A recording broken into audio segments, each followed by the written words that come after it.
हमेशा गरीबे हमेशा माया हो।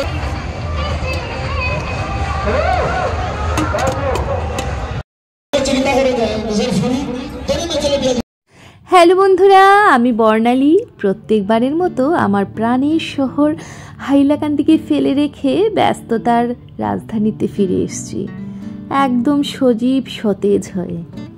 ফুসফুসে একরাশ তাজা হাওয়া ভরে আবারও ডুব দিতে ব্যস্ততার গভীরে। ব্যস্ততায় ডুবে থাকার এই সারাক্ষণ তাড়িয়ে তাড়িয়ে উপভোগ করার জন্য সঙ্গে থাকবে একগাদা তাজা স্মৃতি হাইলাকান্দির এবারের সফরে। আর থাকবে তোমরা সবাই, যাদের সাথে আমি ভাগ করে নেব আমার সেই স্মৃতি, টক মিষ্টি রকমারি স্বাদের মুহূর্তগুলো আমার ব্লগের মাধ্যমে। তাই সঙ্গে থেকো বন্ধুরা। প্রত্যেকবারের মতোই হাইলাকান্দির স্মৃতির অনেকটা ভাগ জুড়ে থাকবে আমাদের হাইলাকান্দির একটা বড় আকর্ষণ, রবীন্দ্র মেলা। খুবই ছোট্ট শহর আমাদের হাইলাকান্দি। সারা বছরই পুজোর সময়টা বাদ দিলে বিশেষ তাপ উত্তাপ ছাড়াই চলতে থাকে গতানুগতিক জীবন। প্রত্যেক বছর ডিসেম্বরের শেষ বা জানুয়ারির প্রথম সপ্তাহে হাইলাকান্দিতে রবীন্দ্র মেলা অনুষ্ঠিত হয়। মেলা শব্দটি শোনার সাথে সাথেই আমাদের মনে আনন্দের অনুভূতি হয়। মেলা মানে মহামিলন। ধর্ম বর্ণ সম্প্রদায়ের ঊর্ধ্বে উঠে মেলা মানুষের মধ্যে সম্প্রীতির বন্ধন গড়ে দেয়।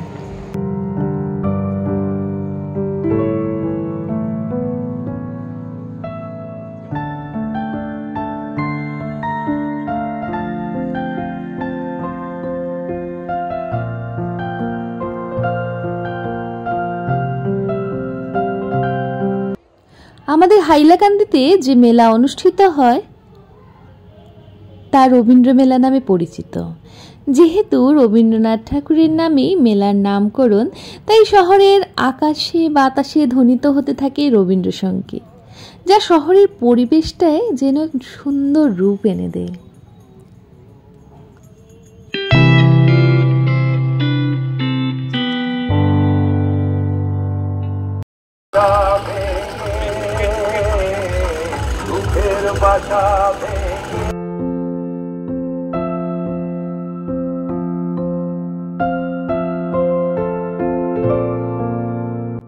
মেলাতে গেলে অনেক কথাই মনে পড়ে যায়। ছোটবেলা বাবা মায়ের হাত ধরে আমি আর আমার ভাই যেতাম মেলা দেখতে, আর তারপর কত কিছু কেনাকাটি করা। আর আমি তো তাও ঠিকঠাক ছিলাম, এত বায়না করতাম না। কিন্তু আমার ভাইয়ের কথা বলি, ও আমার থেকে যেহেতু ছোট, ওর তো বাবা মেলায় যাওয়ার পর গাড়ি খেলনা ওসব দেখে কি বায়না করতো। তারপর যদি কিনে দেওয়া না হতো তখন এমন উপক্রম মনে হতো ও মানে মেলায় শুয়েই পড়বে বোধহয়, মা ওকে টানতে টানতে নিয়ে যেত। যাই হোক, টুকটাক তো কেনাকাটি হতোই। তারপর আমরা যেতাম চাট হাউসে গিয়ে চাট খেতে। আর মেলাতে আসলে তখন একটা একদম বাধ্যতা ছিল যে তখন সেভাবে কফি হাউস টাউস ওগুলো ছিল না, মানে ছোটোখাটো যেগুলো দোকান, মানে শহরের মধ্যে যে কফি খাওয়ার ওরকম কোনো ব্যবস্থা ছিল না। তো মেলায় গিয়ে আমরা কিন্তু এক কাপ কফি খেতাম। তো আমরা ছোট ছিলাম তখন, আমরা হয়তো খেতাম না, কিন্তু মা ওরা খেত। আর আরও এক দুটো কথা মনে পড়ে, এখন সেই মানুষগুলো নেই আমার জীবনে। আমার বড় মামা, আমার মামামণির কথা বলছি। তো মামামণির সাথেও অনেকবার গেছি মেলায়। তারপর এখনও মনে আছে, মামামণি আমাকে একটা বড় টেলিফোন কিনে দিয়েছিল, একদম ডায়াল যেসব পুরনো টেলিফোনগুলো, ওগুলো প্লাস্টিকেরই কিনে দিয়েছিল। কি সুন্দর ছিল, একদম লাল টেলিফোন, আমার এখনও মনে আছে জানো। তো এখন তো সব কিছুই পাওয়া যায় সব জায়গায়। তারপরে একটু বড় হওয়ার সাথে সাথে কি হলো, বন্ধু বান্ধবীদের সাথেও একদিন দুদিন করে প্ল্যান থেকেই যেত। তো এখনও আছে সেটা, বিয়ের পরও এখন আসলে, গত বছরও এসেছিলাম সবাই মিলে। তারপর গত বছর না, মনে হয় একটু ভুল বলছি, তার আগের কথা বলছি। আর এই বছরটা অবশ্য আমি বেশি মেলায় ঘুরতে পারছি না। তোমরা তো আমার যারা পুরনো ব্লগ দেখো তোমরা জানোই যে আমি কোমরে ব্যথার জন্য, কিন্তু তোমাদেরকে দেখানোর জন্যই বিশেষ করে আমি এবার মেলাতে এসছি, যে তোমাদের সাথেও আমি এটা শেয়ার করে নিই। আমার মেলার আর একটা পুরনো ব্লগ আছে, যারা তোমরা দেখোনি একবার গিয়ে অবশ্যই দেখে আসতে পারো। বড় হওয়ার সাথে সাথে কিন্তু অনেক নতুন নতুন চরকি, তারপর অনেক নতুন জিনিস, নতুন দোকান দেখছি যোগ হয়েছে মেলাতে। তবে অনেক পুরনো পুরনো দোকান, যেগুলো আগে আসতো কাশ্মীর থেকে একটা দোকান আসতো। তারপর জানি না, ছোটোবেলার কিছু জিনিস মনে আছে আমার, গিয়ে দেখতাম খুব হালকা একটা শাড়ি পাওয়া যেত জানো। তো ভাবতাম কি শাড়ি এটা, যখন বড় হব তখন কিনবো। অ্যাকচুয়ালি কিছুই না, ওগুলো জামদানি শাড়ি ছিল। ছোটোবেলা তো এত কিছু জানতাম না, বড় মা ওদের সাথে যেতাম, কিন্তু দেখে ভাবতাম ও জামদানি শাড়ির প্রতি আকর্ষণ বোধহয় আমার তখন থেকেই তৈরি হয়েছিল। কিন্তু আজকাল না এইসব দোকান আর আমি দেখি না, জানি না হয়তো ওরা আসে না বা এরকম কিছু হবে। কিন্তু ছোটোবেলা থাকতে ওই মানে জামদানি শাড়িগুলো যেগুলো ঝোলানো থাকতো, ওগুলো দেখে ভাবতাম ইস কবে যে বড় হবো আর এই শাড়িগুলো কিনতে পারবো জানো। তো তখন থেকেই আমার জামদানির প্রতি আকর্ষণটা বোধহয় আস্তে আস্তে বাড়তে থাকে। আমি তো সারা বছর থেকেই অপেক্ষা করতে থাকতাম যে কবে মেলা আসবে আর ব্যাগ কিনবো জানো। মেলার থেকেই আমি ব্যাগ কিনতাম। আমার মানে এরকম ছিল যে আমি সারা বছর ধরে অনেক সময় পয়সাও টাকা জমাতাম যে মেলা থেকে ব্যাগ কিনবো। আর মেলার ব্যাগগুলো বেশ ভালোই ছিল, মেলা থেকে ব্যাগ কিনতাম, ওগুলো দিয়েই সারা বছর কাটিয়ে দিতাম। সে টিউশনে যাওয়ার জন্য হোক বা ধরো কোথাও বিয়ে বাড়িতে যাওয়ার জন্য হোক, বিভিন্ন ধরনের ব্যাগ কেনার আমার একটা শখ ছিল। এখনও এই শখটা আছে, তবে হ্যাঁ সেভাবে মেলা থেকে তো এখন আর কেনা হয় না, এখন তো অন্য দোকান থেকেই কেনা হয়ে যায়। আর ছিল একটা জিনিস যেটা মানে খুব বেশি আকর্ষণ করতো, মেলাতে গিয়ে দেখতাম সব ফিক্সড প্রাইসের দোকান। যেগুলো জিনিস আগে ধরো 50 টাকা 25 টাকা 50 টাকা থেকে শুরু হয়েছিল, এখন ওগুলোই হয়ে গেছে 250 টাকা 200 টাকা ওরকম আর কি। মানে দিন বা দিন যত বছর পর বছর দামগুলো বেড়ে যাচ্ছে, আর ওগুলো দেখছি তো কি ভালো লাগে এগুলো দেখলে পরে। আর ফিক্সড প্রাইসের দোকান কিন্তু বেশিরভাগ মেলাতে গিয়ে দেখা যেত, এই যে 100 টাকার জিনিস 50 টাকার জিনিস, কম পয়সায় আর কি সুন্দর সুন্দর সুন্দর যেগুলো জিনিস পাওয়া যেত। আর নতুন নতুন এত চরকি টরকি এসছে না, ওগুলো কিন্তু আবার আমরা ছোট ছিলাম যখন তখন কিন্তু ছিল না। আর এখন এবার তো দেখছি কিন্তু কোনোটাতেই আর উঠতে পারছি না, এটা একটা আফসোসই থেকে যাচ্ছে জানো। আবার রিপন বলেছে কি যে যদি তুমি আবার ওগুলোতে ওঠো তাহলে দেখা যাবে যে তুমি চরকিতে থেকে তুমি নেমে গেছে, যেহেতু আমার কোমরে ব্যথা, তো বলছে আর কি মজা করে বলছে যে তুমি দেখবো যে তুমি নেমে গেছো আর তোমার কোমরটা মনে হয় চরকিতে রয়ে গেছে। তো ওগুলো নিয়েই আমরা হাসাহাসিও করছিলাম। এখন না সব কিছু অনলাইন শপিংয়ে দৌলতে তো সব কিছু পেয়ে যাওয়া যায় সস্তায়। তাছাড়া বিভিন্ন ছোটোখাটো মল ছোটোখাটো দোকানগুলোতে অনেক কিছুই পাওয়া যায়, যেগুলো ধরো কাপ প্লেট বলো বা তোমার বিভিন্ন ধরনের আর কি ঘরের জিনিসপত্র। কিন্তু আগে এরকম হতো যে মেলা থেকেই ওগুলো কেনা হতো, মেলা থেকেই ছোট ছোট যেগুলো 5টা 6টা কাপের সেট, তারপর ছোট ছোট প্লেট, ছোট ছোট জিনিসগুলো কেনা হতো। আমি কিন্তু এখনও কিনি, আমার মেলাতে গেলে একটু নতুন নতুন জিনিস দেখে নতুন নতুন কেনার আমার শখটা কিন্তু এখনও রয়েছে। অনেক জিনিস আছে যেগুলো অলরেডি ঘরে আছে, তাও মনে হয় একটু মেলায় যখন গেছি কিছু একটা কিনবো না এমন তো। আর আরেকটা জিনিস, হ্যাঁ সন্দেশের সাজ, আমি তো প্রত্যেক বছর মেলায় গিয়ে সন্দেশের সাজ কিনবই, মানে কিনতামই আর কি। আমি যদিও সন্দেশ বানাতাম না, কিন্তু সন্দেশের সাজ কিন্তু মেলার থেকে কেনা হতোই হতো। মা কিন্তু প্রথম, তারপর মার সঙ্গে সঙ্গে, মানে মা এখন তো মেলায় তেমন যায় না যেহেতু ঠান্ডার সময় মেলাটা, কিন্তু মার যাওয়া হয়ও না।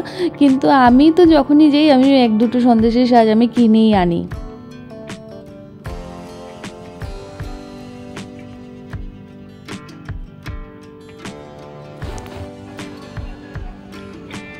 এবারে আসি খাওয়া দাওয়ার ব্যাপারে।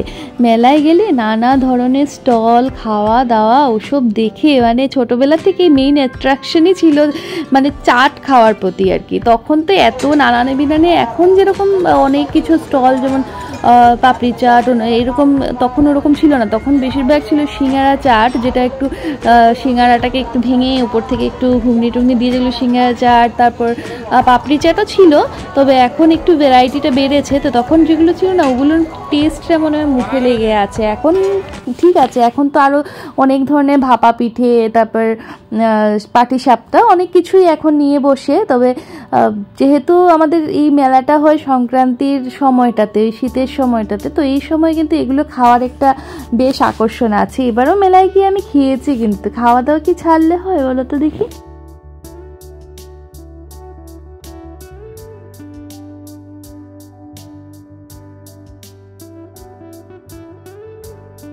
আর আমাদের রবীন্দ্র মেলার টাইমিংটা এত সুন্দর, আমরা যখন ছোট ছিলাম তখন তো আমাদের সেশনটা ছিল নভেম্বর ডিসেম্বর, তো নভেম্বর ডিসেম্বরে সেশন থাকায় আমাদের এক্সামটাও শেষ হয়ে যেত।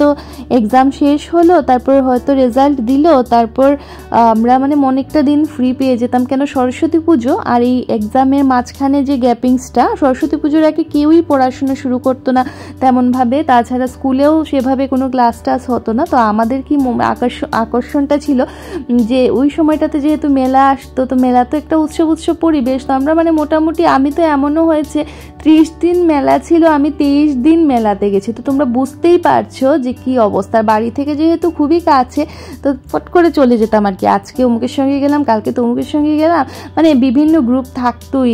তো রোজ দিনই মোটামুটি মেলাতে যাওয়া হতোই হতো। আজকে একটা জিনিস দেখে আসলাম, দাম করে আসলাম, কালকে আবার গিয়ে ওটাকে দাম করবে, এমন হতো। তো আমাদের ছিল এরকম আর কি, যে মেলাতে আমরা গিয়ে ভাবতাম যে এই জিনিসটার দামটা আজকে এত বলেছে, তো আগামীকালকে যাব বা 2-3 দিন দাম করলে মনে হয় দামটা কমে যাবে, দাম দর করে যেটাকে। তো এরকম আর কি, রোজ দিন গিয়ে দাম করে, তারপর যদি লাস্টে যখন মেলার লাস্ট চলে আসতো তো দামটা কমিয়েই দিত। তো কমানোর পর তারপর ওই তখনই কিনে নিয়ে চলে আসতাম। এরকম কত হয়েছে কি বলবো, এইসব কথা যখন মনে করি না এত মজা লাগে, এটা নিজের প্রতি নিজে হাসিও পায়। এখন তো সব কিছু ফিক্সড হয়ে গেছে, একদম একটা চুড়িমালা কানের কিনতে গেলেও বলবে এটা ফিক্সড প্রাইস। তো তখন বেশ দাম দর করাও যেত অবশ্য। হাইলাকান্দি মেলার একটা বিশেষত্ব আছে, যেহেতু এটা একটা ছোট শহর, তো মোটামুটি সমস্ত শহর জুড়েই একটা মেলার ভাইবস লক্ষ্য করা যায়। আর হয়তো অনেক দিন অনেকের সাথে দেখা হয়নি, এমনি তো দেখা হচ্ছেও না, কিন্তু মেলাতে গেলে দেখবে সবার সাথে সবার দেখা হয়ে যাচ্ছে, মানে সবাই মোটামুটি মেলাতে যায়, আর মেলাতে যাওয়ার পর মানে একদম দেখা হবে এরকম আর কি। হয়তো অনেক সময় এরকমও হতো যে আমি হয়তো খেয়াল করিনি, আরেকজন আমাকে দেখেছে, তারপর বলছে যে ও তুই মেলায় গেছিলি না কালকে, দেখেছি তোকে। তো এরকম আর কি, এইগুলো কিন্তু খুব মজা লাগে, ছোট ছোট জিনিসগুলো, মানে ছোট ছোট শহরে এইগুলো ব্যাপারগুলো খুব মজার হয়। এগুলো কিন্তু আবার বড় শহরে লক্ষ্য করা যায় না, যেমন গুয়াহাটিতে কিন্তু এই জিনিসগুলো নেই, যেটা এই আমাদের হাইলাকান্দিতে আছে। আর এদিকে দেখো অনেক জিনিসপত্র তো আছেই, টুকটাক ঠাকুরের জিনিসপত্র, তো প্রত্যেক বছর মা এসে এগুলো কিনে নিয়েই যেত। এই যে ছোট ছোট আমের ওগুলো দোকানে পাওয়া যায়, কিন্তু মেলায় এসে কেনার একটা আলাদাই আর কি ব্যাপার সেটা।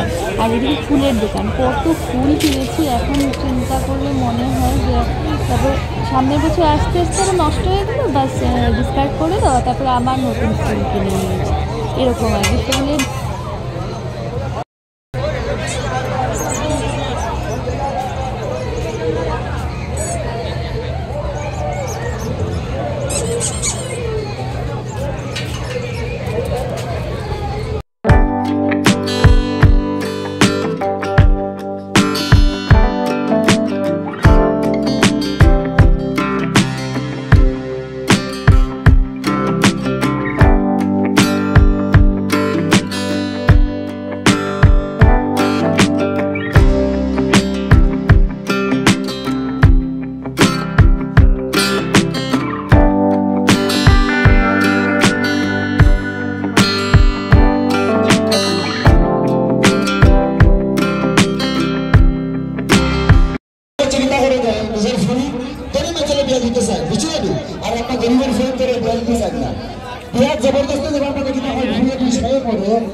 এবারের মেলাতে একটু নতুন ধরনের চরকি দেখলাম, চরকি বলে না কি বলে আমি ঠিক জানি না, তবে তোমরা দেখতেই পাচ্ছ এটা নতুন এসছে, দেখে তো বেশ ভয়ই লাগছিল বাবা, কিন্তু চড়তে তো পারবো না, কিন্তু দূর থেকে একটুখানি ভিডিও করে নিলাম যে তোমাদেরকেও একটু দেখিয়ে দেবো। আর যতই বলো না কেন, মেলায় যতই কেনাকাটা হোক যাই হোক, কিন্তু ঘরে ফেরার সময় একটু যদি জিলিপি হাতে নিয়ে না ফেরা হয় তাহলে কি হয়? আর গরম গরম জিলিপি নিয়ে মেলার থেকে ফেরার মজাই আলাদা।